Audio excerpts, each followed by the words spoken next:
So, we are live. Okay. And so, Brentford 0, Chelsea 1. So, what went wrong? Your goalkeeper, Mendy, went wrong. He was obviously, that last 25 minutes, it was like the Alamo, and he was just a one-man shield. And no, I have to give credit where credit is due. You know, it was a man of the match performance. You know, how he got every part of his body, you know, his head, his feet, his hands, he was obviously immense, and was obviously, you know, was the difference between you obviously winning the game and certainly drawing the game, or possibly even losing the game on another night. Yeah, I mean, like you guys were unlucky not to get a point.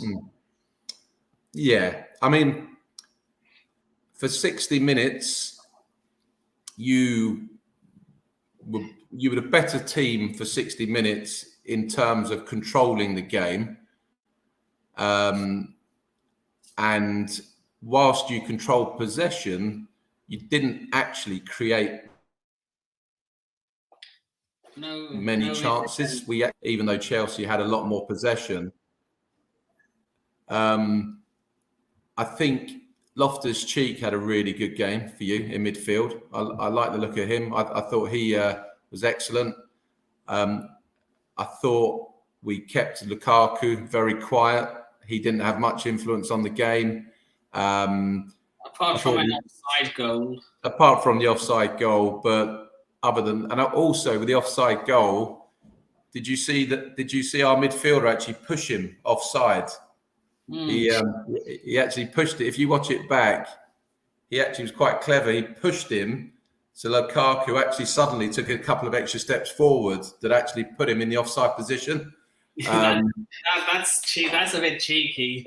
It was actually really clever, and that's effectively what put Lukaku offside, which was quite clever. But no, I thought the young lad at the back making his debut, Sarr, I thought for a debut, I thought he played very well for you. I don't think he could have done much more. And ultimately, the game changed, didn't it? Around about 65 minutes when Brentford changed our shape and we went to 4-3-3. And I think we pushed Tony and Mbeumo further forward onto your centre-backs. And we started to just take more risk and obviously put more men forwards. And that's generally how Brentford play. We're happy to take risks and commit a lot of men forward and obviously play off of the play off the second ball and the third balls and just try and keep the ball alive. And I thought we'd done that very well. Obviously created 2 or 3 very good opportunities. On another day, or perhaps against a different goalkeeper, we would have actually, if I think Thomas Frank said afterwards, 9 times out of 10, we score in that game and we get something from the game. But, credit to your goalie. At the end of the day, your goalkeeper showed why he's, one of the best goalkeepers, not just in the Premier League, but probably in the world right now. So it was very strange. We walked away from the game and I said to my dad, it's quite strange because normally when you lose, you walk away really disappointed. I said, but I'm walking away from this game actually feeling a sense, certainly very proud, but also a sense of happiness that we just played so well against the champions of Europe. You don't see many teams, do that to Chelsea, for 25, 30 minutes and really had Chelsea on the ropes. And I know Chelsea fans. The only teams I actually remember of you actually having us, like other teams having us on the ropes, the only teams that have actually done it this season are yourselves and Man City. Yeah. So I take a great amount of heart that we've managed to do that to you. And I was just about to say, I know some Chelsea supporters will say, "Oh, yeah, but we didn't have Rudiger, we didn't have Silva. They would have made a difference." And I accept, obviously, people say, "Oh, it's a very inexperienced defence," but even so, for us to do that to you when you consider the strength of your squad and obviously how much money Chelsea have obviously spent building a squad comparative to Brentford. It gives me a lot of heart that we've now proven against you, against Liverpool, against Arsenal, West Ham away. We've definitely proven that we are capable and deserve to be playing at this level. And I think we've been great for the Premier League. I think Brentford have been a breath of fresh air for the Premier League, coming up as a newly promoted team and playing with the bravery and courage and quality that we have. And I'll be honest, I'm bless you. I'm absolutely loving it. Yeah. I mean, no one's going to forget. I mean, I love that you're in the Premier League, but I mean, no one's going to forget your first game in the Premier League, against Arsenal. I mean, ironically, that was also the last game you played in the top flight. That's right, it was. 1946. That's right. We actually have quite a good record against Arsenal head to head, but we haven't played them that much in the last 70 years, a bit like yourselves. Yeah. But no, I'm absolutely loving it. The atmosphere last night. I think who's your left back that scored is Chilwell. Yeah. He said afterwards it was like, he said the last 30 minutes were like hell on earth. He said, and he's not really honest when it comes to the games. Yeah, no, he said, credit to Brentford. He said that was as tough, as we're going to get. He said that was as tough a game as we're going to get. And he said when the fans got up and the atmosphere in the stadium and the players, Brentford players, responded to the crowd getting up, and yeah, I mean, I was just very, very pleased. I mean, I wasn't overly. I was disappointed we didn't draw the game, get at least a point, because I thought we deserved to get a draw.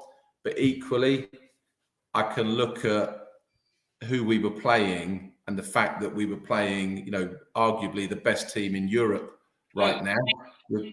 I mean, if I was a Brentford fan, I would walk out of the game saying there's no shame in losing to the champions of Europe. Or I don't know when you play Man City. In December, I think, around Christmas time. Yeah, same with Man City. If you lose to them, you could always go out and say there's no shame in losing to Man City. Yeah, absolutely. But as I said, what I like about us is we lose in the right way. So we lost. If I look at Watford yesterday against Liverpool, by contrast, Watford just rolled over. They just went defeated.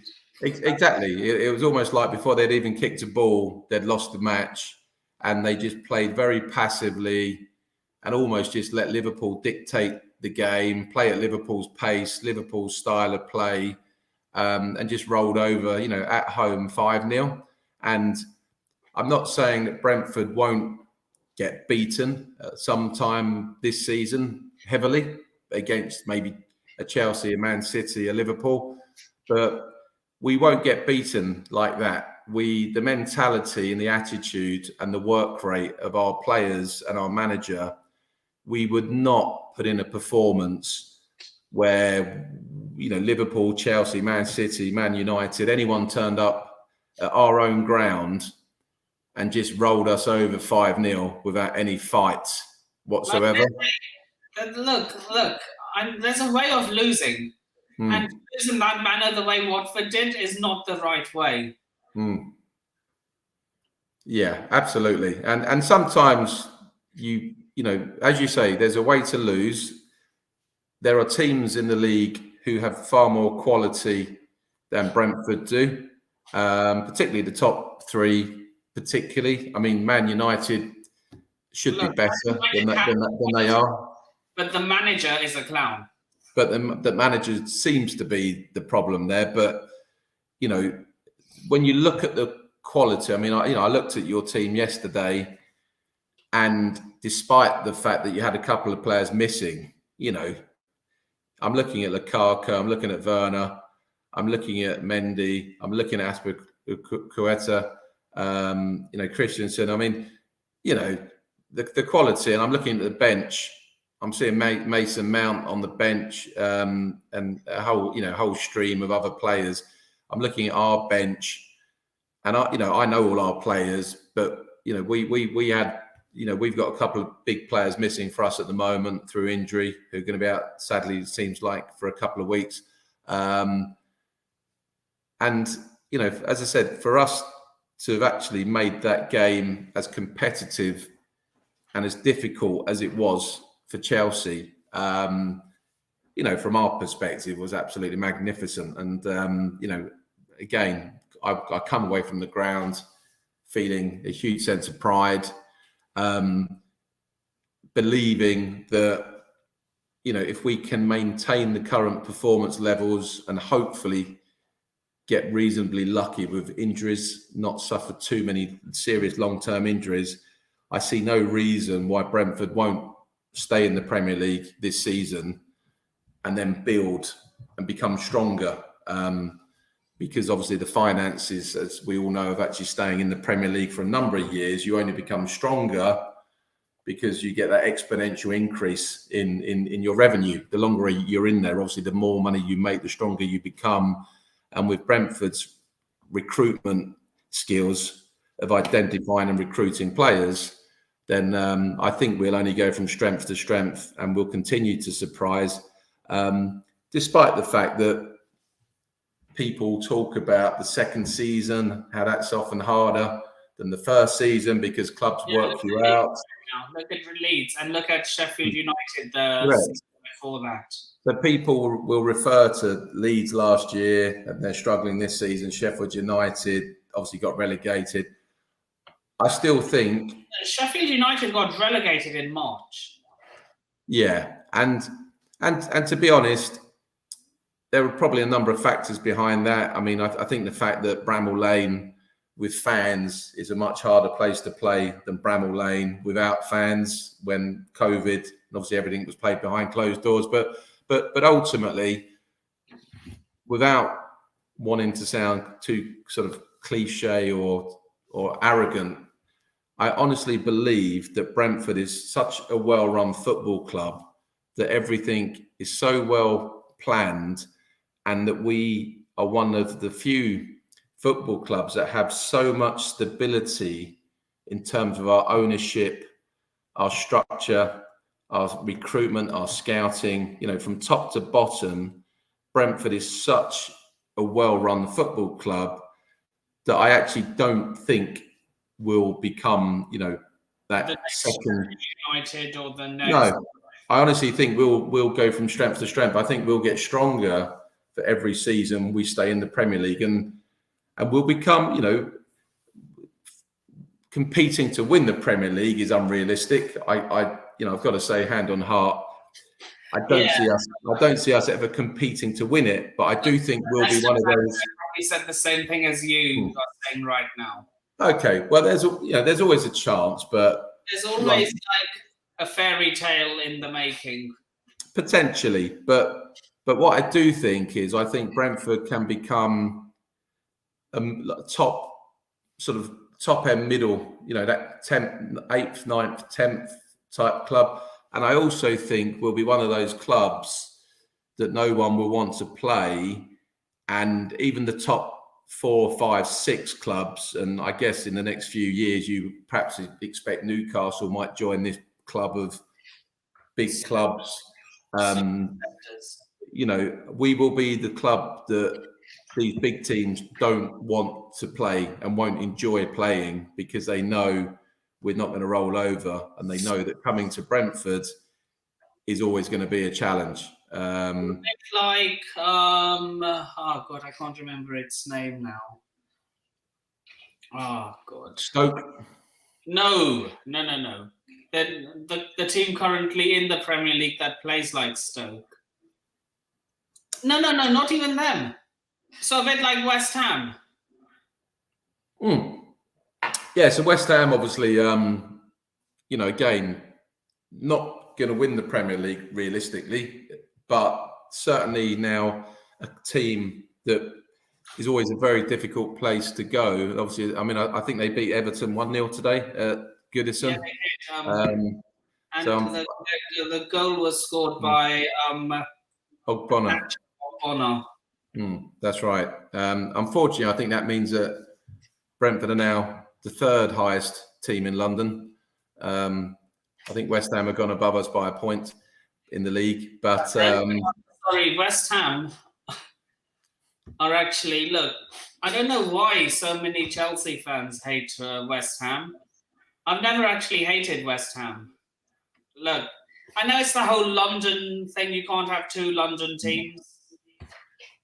The only London team I've ever had a problem with is Arsenal. Well, I think at the end of the day, I think obviously there's a lot of history, both on and off the pitch. If you go back a long time, obviously back to the 70s and 80s, when football probably wasn't as enjoyable as it is today, both in terms of the quality of the football, but also the whole football experience of going to a game was obviously a very different time. So I think a lot of those rivalries run deep and go back a long time. I've only taken 3 rivalries. Look, 3 derbies seriously, and only one of them's actually a derby. Yeah. Arsenal, Chelsea, Chelsea versus Man City, and Chelsea versus Liverpool. Yeah. Those are the 3 games I've actually taken. Like, I just want to smash these teams up. Yeah. So it's interesting because obviously the Premier League creates different types of rivalries, and they're not what you would call traditional rivalries. So if you take Chelsea haven't really had what I would call a West London rivalry with any teams for a long time, because QPR in the 80s, early 90s, QPR always, sort of Chelsea QPR was always quite a big game. Obviously, Chelsea have gone on to another level. QPR have obviously, dropped away. And Chelsea obviously now look at, don't even think about QPR, don't bat an eyelid at QPR. Obviously, QPR are in the Championship. Yeah. They've also been down in League One. I was blocked from commenting on a QPR channel just for being a Chelsea fan. Yeah. So they seem to care more about us. Correct. You care about them. So you often find that rivalries are one way, where one club worries more about the other club than. So that's definitely true of QPR Chelsea. Chelsea don't really think about QPR anymore because Chelsea are operating in a different level. QPR still harbour a lot of ill feeling towards Chelsea.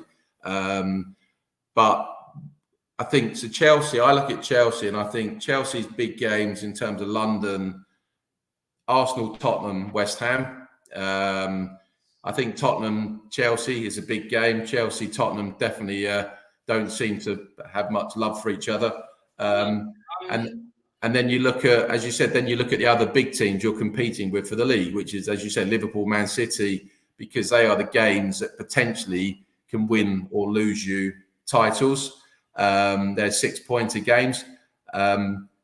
From a West London perspective, I really hope that if Brentford can remain in the Premier League for a few years, and we not just remain, but actually we are competitive and become a bit of a pain in the side. One of those teams because can annoy you because you can't roll us over easily, and we will take points. Basically. Yeah, we will take points off you. So you beat us yesterday, but maybe at Stamford Bridge later in the season, or maybe next season, you know. Maybe. And what I hope is that actually there'll be a proper bit of a rivalry. You know, hopefully not. You know, hopefully let's say a friendly rivalry. Yeah, friendly rivalry. But I will always look.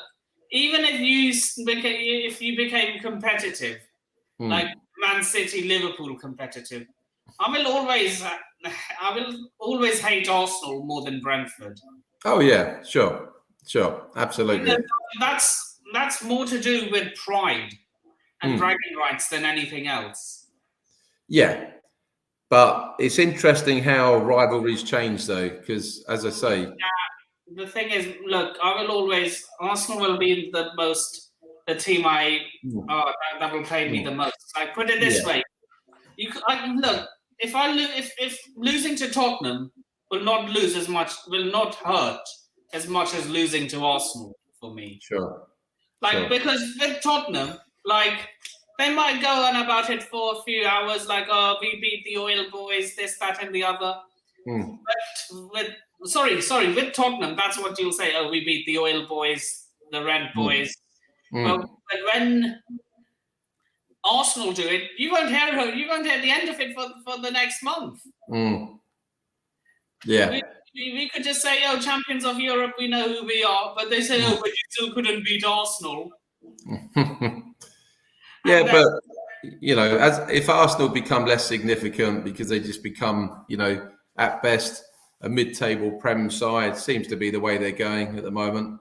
You know, they'll probably drop off.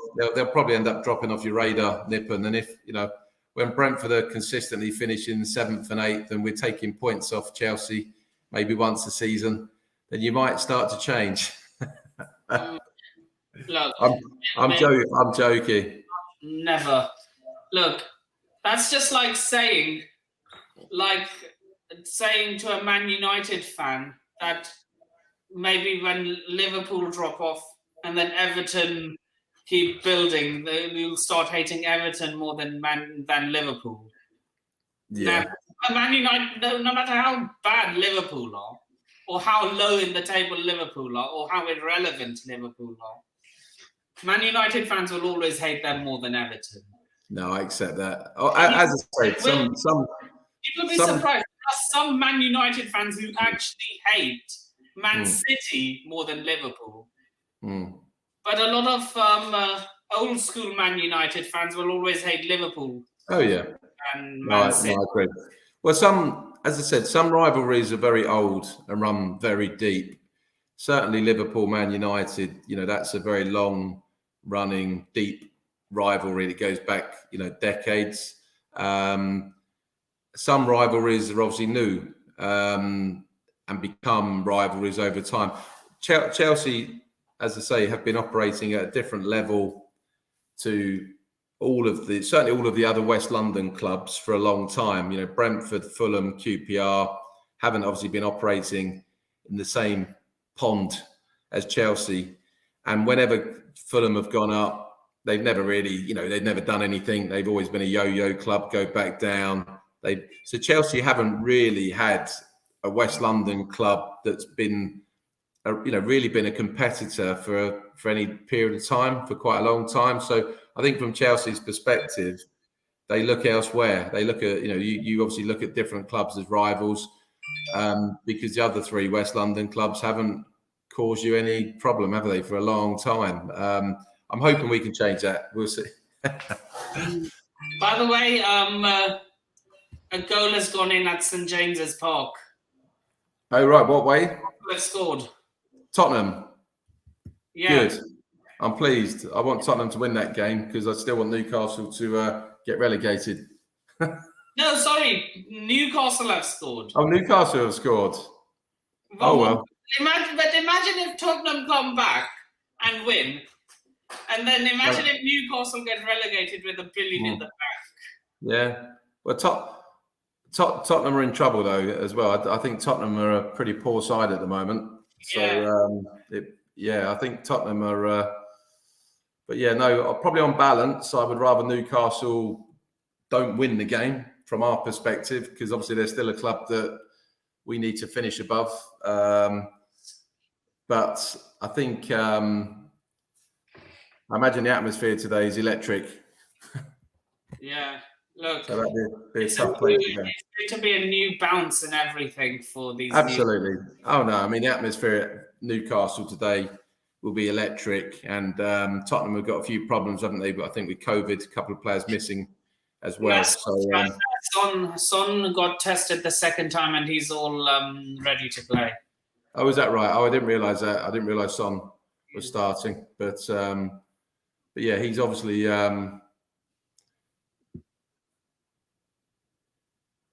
No, you say Son's starting, yeah.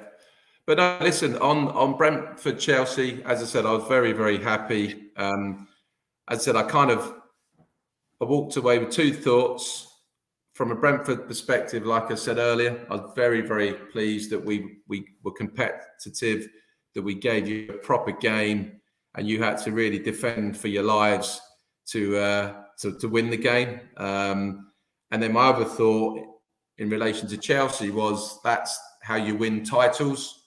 You've gone somewhere, you've been beaten up for 30 minutes, and your goalkeepers won you the game, and that's basically how you win, and that's how you win titles. Absolutely. I mean, like, you've got to win ugly sometimes to win titles. Absolutely. And yeah, as I said earlier, Mendy was immense. He put his body on the line, and that's how you win. That's how you win leagues. That's how you win titles. That's a game.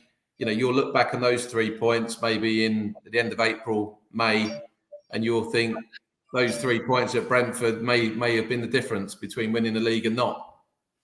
Look, Man City could do the double over us, and we could still end up winning the league.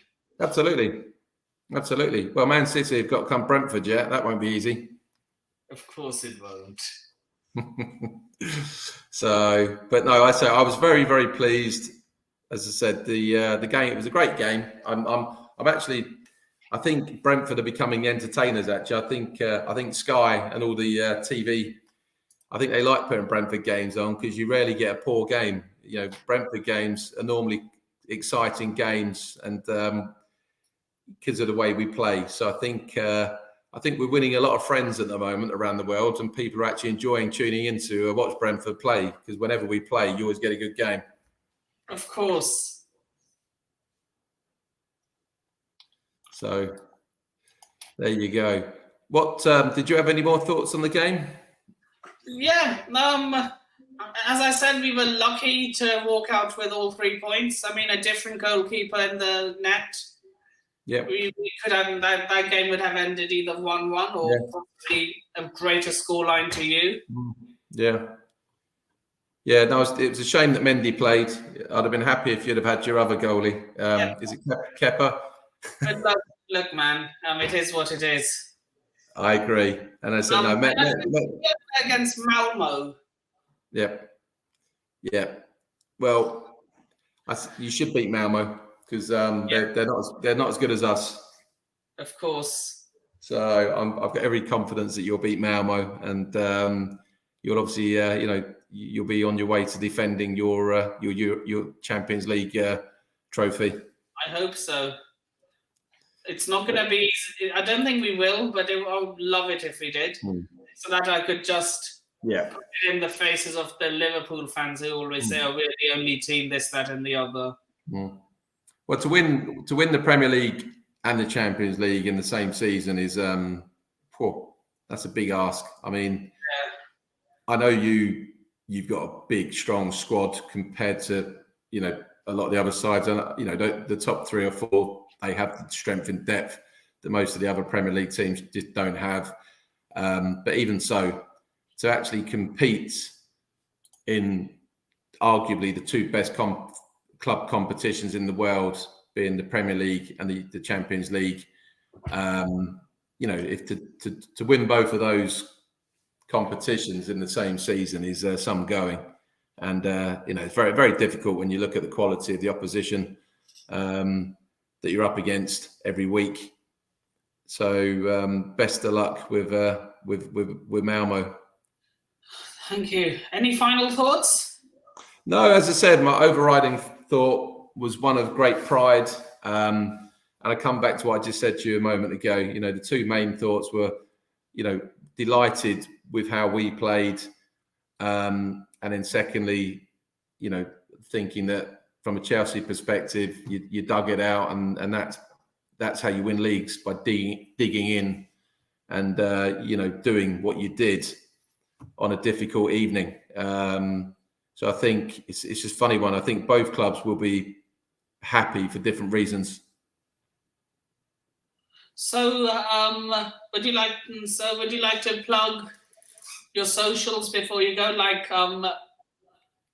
Well, I'm not. I think I said to you when we've done the preview. I'm too old really to have socials. Nippon, I've thoroughly enjoyed being a guest on your show for the Brentford Chelsea game. The preview and obviously the follow up today. And I hope to be back. For the game at Stamford Bridge later in the season. Of course. So yeah, you can find Paul on Investec because that's who he works for, and you can find me in all the socials in the ticking bar below. So yeah, with that being said, please remember to like, share, comment, subscribe, and turn on the bell notifications if you haven't already. The like target for this video is 10 likes, so if we could get this video to 10 likes, that would be great. And with that being said, you have been a wonderful audience, and this is Nick and Sharma signing off. Take care of yourselves. Peace. Up the Chels, and come on you Blues. Chelsea.